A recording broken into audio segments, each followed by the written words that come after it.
ንገሪኝ። በሪ ክርስትና አሁን ደግሞ የተለመደው ሃይማኖታዊ ፕሮፓጋንዳ ምን የሚል ነው? እንደ ወገሌ ሰለመ ምናምን የሚል ነውና የሰለሙ ሰዎች ግን ላይቭ ላይ ገብተው አንዳንድ ጥያቄዎች ሲጠየቁ የምርም ከክርስትና ወደ እስልምና ወይስ ከእስልምና ወደ እስልምና የሚለው በጣም አጠራጣሪ ነው። እስቲ ሪአክት እናድርግ አንድ ቪዲዮ እያየን እንግዲህ ክርስቲያኖች የሰሩትን። ጋሩ አንዴ ክርስትና ስምሽ ማን ነበረ ንገሪኝ። በሪ ክርስትና ስምሽ መቅደስ። በጣም ሰማችሁ ያዝልኝ። አሁን ገና ኦርቶዶክስ ነገር ነበርኩኝ። ኦርቶዶክስ ነገር ነበር። የክርስትና ስም ማን ነው ያንተ? ወለተ ስላሴ።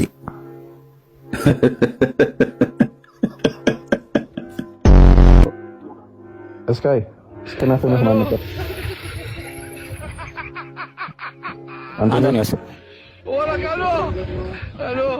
አንቶኒዮስ ማን ምንድን አንቶኒዮስ ኦርቶዶክስ ነበርኩ እየነገርኩህ እኮ ነው። ክርስትና ስም ማን ነበር? ኧረ ተው እንጂ ክርስትና ስሜ አቤል እያልኩ ነው። ሚስ አንደርስታንድ አድርጎ ሊሆን ይችላል። ባይዘ ይቅርታ ወይ ነው ልክ ነው። ሚስ አንደርስታንድ አማኑኤል አሁን አባስከው፣ አሁን አበላሽው ጭራሽ። እንደገና ሞክር ይነሳል። አንድ ሞክር ፑሽ ያቺ ወልደ ትዝታ ነው ግብረ ትዝታ ነው ስምሽ?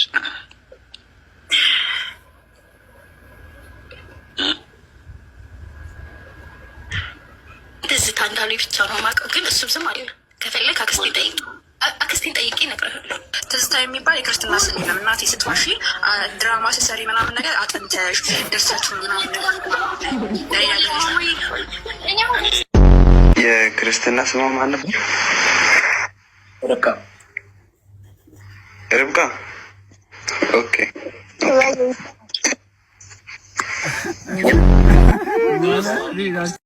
3 ዓመቷ ይስሐቅን አገባች። ማርያም ለዮሴፍ በ12 ዓመቷ ታጨች ይላሉ ዶክተር ዛኪር ናይክ የተባሉ ወንድማችን። የክርስቶስ ፍቅር ጸጋና ሰላም ይብዛላችሁ ተወዳጆች። ዶክተር ዛኪር ናይክ የተባሉ ሰውዬ እንግዲህ ትልቅ ሰው ናቸው፣ በእድሜ አባታችን ይሆናሉ። በዚህ ደረጃ ወርደው ለምን እንደዋሹ አላውቅም። ኦፍኮርስ በእስልምና ለአላህ ብለህ መዋሸት የተፈቀደ እንደሆነ እናውቃለን። ነገር ግን በዚህ ደረጃ ወርደህ መዋሸት ተገቢ ነው ብዬ አላስብም። መጽሐፍ ቅዱስን ከመሐመድ ጋር ለማገናኘት፣ መጽሐፍ ቅዱስ ላይ ያለውን ታሪክ ከቁርአን ጋር ለማገናኘት ይሞክራሉ፣ ግን አይገናኝም። ምክንያቱም ብዙ ጊዜ እንደተነጋገርነው መጽሐፍ ቅዱስ የእግዚአብሔር ቃል ነው።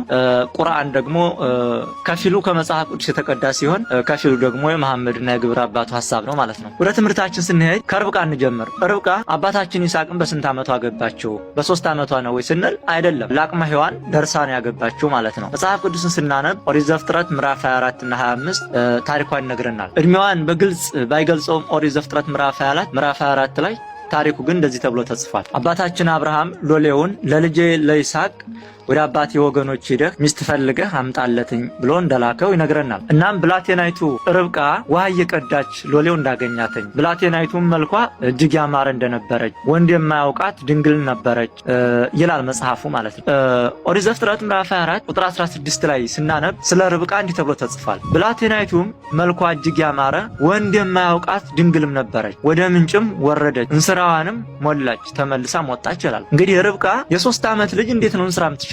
በዘመኑ እንደ አሁን ዘመናዊ ነገሮች ስላልነበሩ በእንስራና በውሃ ማሰሮ ነበር የሚቀዱት ማለት ነው። እና እንስራ ደግሞ እንኳን ሕፃን ልጅ ትልቅ ሴት ራሱ እንስራ ለመሸከም በጣም ያስቸግራል።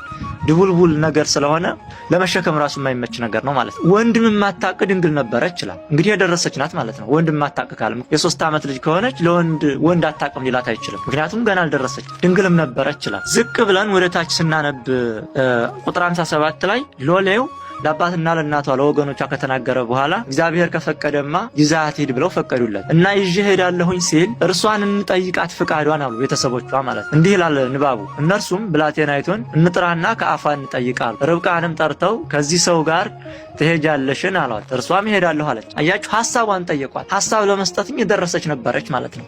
ክፉና በጎውን ለይታ የምታቅናት ማለት ስለ ትዳር የምታቅናት ማለት። ስለዚህ 3 ዓመቷ ነው ልትሉ አትችሉም። ከመሐመድና ከአይሻ ጋር አታገናኙ። እኔ ብዙ ጊዜ ተናግሬያለሁ። መጽሐፍ ቅዱስን ከቁርአን ጋር የሚያገናኝ ሰው ሰይጣን ያደረበት ሰው ነው። እንዴት ነው ይስሐቅና መሐመድ የምታመሳስሉ? ሃይማኖት ማለት እግዚአብሔር የመሰረተው ወደ እርሱ የሚያደርስ መንገድ ማለት ነው። እግዚአብሔር ባዘዘው በትክክለኛው መንገድ ይሄዱ አሉ፣ ፍጻሜያቸውም ያማረ እንደሆነ እናያለን። እግዚአብሔርን ደግሞ ከእግዚአብሔር መንገድ ወጥተው እግዚአብሔርን አንሰማም ብለው ደግሞ መጨረሻቸው ያላማረ ሰዎች ደግሞ አሉ እና መጽሐፍ ቅዱስ ወደ እግዚአብሔር የሚያደርሰን መንገድ ነው። መጥፎ ነገር እንኳን ቢጻፍ ለኛ መማሪያ ነው ማለት። ሌላኛው ኦሪት ዘፍጥረት ምዕራፍ 25 ቁጥር 20 ላይ እንዲህ ተብሎ ተጽፏል። ይስሐቅም 40 ዓመት ሲሆነው ርብቃን አገባ፣ እርሷም በሁለቱ ወንዞች መካከል ሶርያዊው የባቱኤል ልጅና የሶርያዊው የላባ እህት ናት። ይስሐቅም ስለሚስቱ ወደ እግዚአብሔር ጸለየ፣ መካን ነበረችና እግዚአብሔርም ተለመነው፣ ርብቃም ሚስቱ ጸነሰች ይላል። ስለዚህ የደረሰች እንደነበረች ነው መጽሐፍ ቅዱስ የሚነግረን ማለት ነው። ምክንያቱም መካን ነበረች ካለ አንዲት የ3 ዓመት ልጅ መቼም ልትወልድ አትችልም አይደለ? አንዲት የ3 ዓመት ልጅ ወንዝ ወርዳ በእንስራው አልቀዳ አትችልም። አንዲት የ3 ዓመት ልጅ መካን ናት ልትባል አትችልም፣ ምክንያቱም አልደረሰችም ለአካለ መጠን። ስለዚህ እኛን ለመንቀፍ በሞከራችሁ ቁጥር ሃይማኖታችሁ ጋር ትጋጫላችሁ። የእግዚአብሔርን ኃይልና መጽሐፍትንና የእግዚአብሔርን ኃይል አታውቁምና ትስታላችሁ። ስለዚህ ምንም መጽሐፍ ቅዱስ ላይ እንከን ልታወጡ አትችሉም ማለት ነው። የእግዚአብሔር መንገድ ተከትለው መጨረሻቸው ያማሩ አሉ፣ ከነርሱ እንደነርሱ እንድንማር ተጽፏል። እንደገና ደግሞ ከእግዚአብሔር መንገድ ውጭ የሄዱ ደግሞ አሉ፣ እንደ ሰዶምና ገሞራ በእሳት የተቃጠሉም አሉ። እንግዲህ መርጦ መሄድ ነው፣ እሳትና ውሃ በፊት አለ ማለት ነው። ሌላኛው እመቤታችን ቅድስት ድንግል ማርያም በ12 ዓመቷ ለዮሴፍ ታጨች የሚለው ውሸት ነው ማለት ነው። እመቤታችን ቅድስት ድንግል ማርያም ከእናት ከአባቷ ጋር 3 ዓመት ተቀመጠች፣ በቤተ መቅደስ 12 ዓመት ተቀመጠች። ጠቅላላ 15 ዓመት ሆነ ማለት ነው። 15 ዓመት ሲሞላት አይሁድ እንደ ማንኛውም ሴት ልጅ መስላቸው ቤተ መቅደሳችንን ታረክሳለች በሚል ምክንያት ከቤተ መቅደስ አወጣት ማለት ነው። እንደገና እነ ቅዱስ ዘካርያስ የቅዱስ ዮሐንስ አባት ማለት ነው፣ እነ ቅዱስ ዮሴፍ አረጋዊ ተሸክፈው ዕጣ ተጥሎ ድንግል ማርያምን የሚጠብቅ አረጋዊ ዮሴፍ ዕጣ ደረሰበት ማለት ነው። አረጋዊ ዮሴፍ ማለት የጌታ ወንድሞች የተባሉትን የወለደ እነ ቅዱስ ያዕቆብን ማለት ነው እና ትልቅ በእድሜ የሸመገለ አረጋዊ እንደነበር የመጽሐፍ ቅዱሳችን አንድምታ ይናገራል ማለት ነው። ስለዚህ ታጨች የሚለውን ለሌላ ነገር እንዳቆለምሙት ነው ይህንን የምለው ማለት ነው።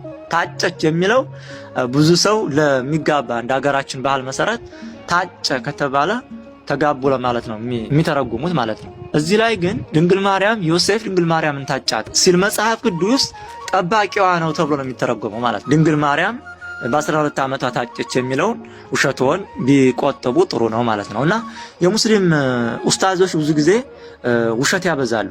ኦፍኮርስ በእስልምና ለአላህ ለመዋሸት የተገባ ነው ብሎ እንደሚታመን እናውቃለን።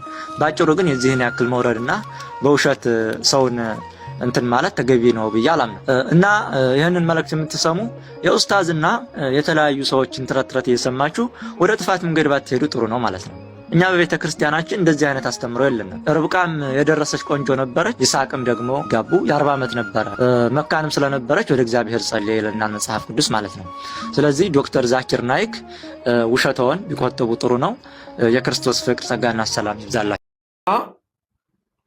በዚሁ ቁርአን ላይ ሱራ 6 ሱረቱል አንዓም ቁጥር 125 ላይ ማዛ የቁሉል ቁርአን ፈመን ዩሪዱላህ አን የህዲየሁ የሽረህ ሰድረሁ ሊልኢስላም ወመን ዩሪድ አን ዩድለሁ የጅዐል ሰድረን ደይቀን ሐረጃ ከአነማ የሰዐዱ ፊሰማይ ከዛሊከ የጅዐለላሁ ሪጅሰን ዐለለዚነ ላ ዩእሚኑን ይላል ቁርአን። እዛ በነበርኩ ጊዜ አላህ የሚፈልገውን ሰው የሚሻውን ሰው ልቡን ወይም ደረቱን ለእስልምና ይከፍትለታል። የሚፈልገውም ደግሞ የሚሻውን ሰው ልቡን ያጣምመዋል ነው። ስለዚህ ከወዴት እንደሆንኩ አላቅም፣ መጨረሻ ምን እንደሚሆንም ደግሞ ስለማላቅ ስለዚህ ከቅድሙ ሐዲስ ጋር የተገናኘ ነው የሐሳብ አላህ አስቀድሞ በእናቱ ሆድ ውስጥ ካፊርም እንዲሆን ወይም ደግሞ ልቡን ለእስልምና እንዲከፍትለት አድርጎ ፈጥሯል የሚል ውስብስብ ህይወት ውስጥ እንድትኖር ያደርጋል። አላህ የሚሻውን ነው እንጂ ሰይጣን የሚሻው አይደለም ጠማማ የሚያደርገው። እንዳንድ ጊዜ ጥያቄ እንደውም እናነሳለን። ሸይጣን ምን ሰርቶ ይብላ? አላህ የሚያጣምም ከሆነ ሸይጣን ምን ይስራው የሚል ጥያቄ። አንዳንድ ሰው አላህ ነው እንደዚህ ያደረገ መን የህዲሂላሁ ፈላ ሙድለ ለሁ ወመን ዩድሊል ፈላ ሃዲየ ለሁ። አላህ የሚያቃና ማንም አያጣምም፣ አላህ የሚያጣምም ማንም አያቃና። ሁሉንም አላህ የሚሰራ ከሆነ ጥያቄ ነው እና የቱን ይዘህ የቱን እንደምትለቅ አታውቀውም። እስልምና ውስጥ አልገደሉትም። በቁርአን አስተምሩ ወማ ቀተሉሁ ወማ ሰለቡሁ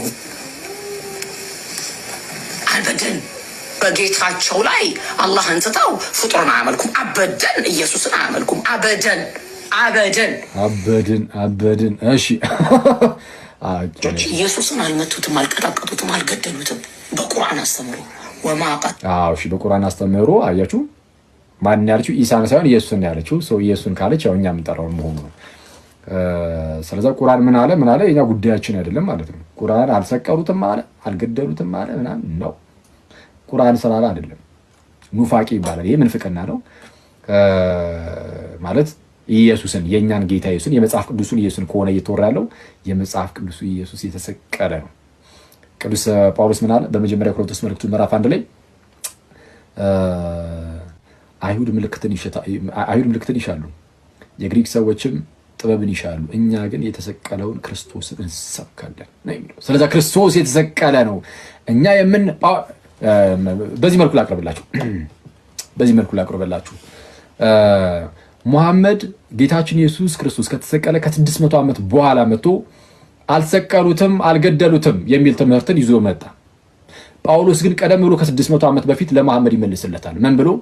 መቼም አይሁድ ምልክትን ይሻሉ፣ የግሪክ ሰዎችም ጥበብን ይፈልጋሉ፣ እኛስ የተሰቀለውን ክርስቶስ ኢየሱስን እንሰብካለን ብሎ ይመልስለታል ማለት ነው።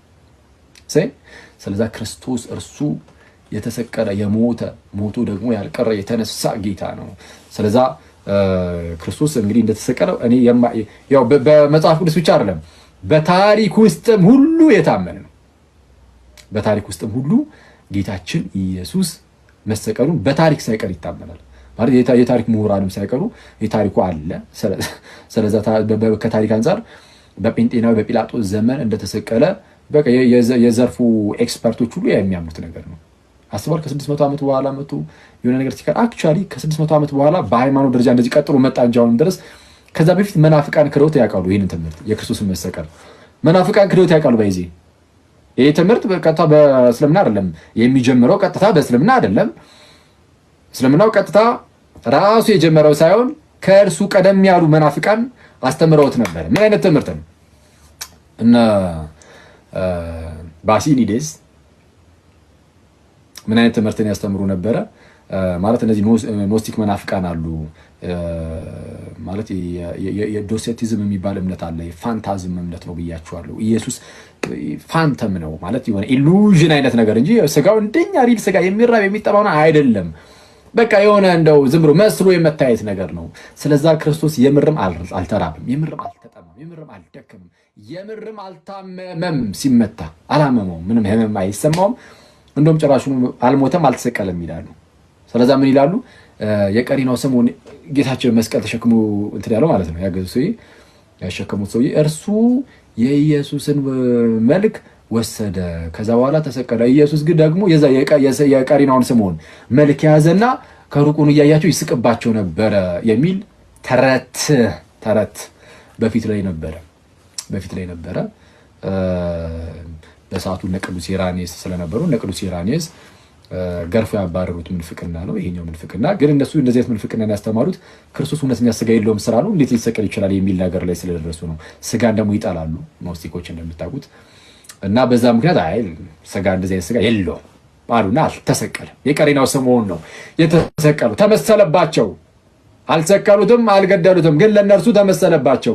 የቀሪናው ሰሞንን ፊት እሱ ላይ አደረገ። የማን ነው? የክርስቶስ ላይ ማለት ነው። የክርስቶስን መልክ ደግሞ የቀሪናው ሰሞን ላይ ያደረገና ከዛ በኋላ የቀሪናው ሰሞን ሲሰቀል ኢየሱስ ደግሞ ራቅ ብሎ በቀሪናው ሰሞን መልኩ ነው ይስቅባቸው ነበር የሚል ተረት አለ። እንዲህ ያለ ተረት አለ። በኋላ ላይ እስልምናው ደግሞ አልሰቀሉትም አልገደሉትም ይላል። አልሰቀሉትም አልገደሉትም ሲል የራሱን ኢሳ ከሆነ መብታቸው ነው። የኛን ኢየሱስን ከሆነ ግን ነው እንላለን። የጌታችን ጉዳይ ላይ ግን አልሰቀሉትም የሚል ካለ ይህ ክህደት ነው። ክርስቶስ ኢየሱስ የምርም ተሰቅሏል።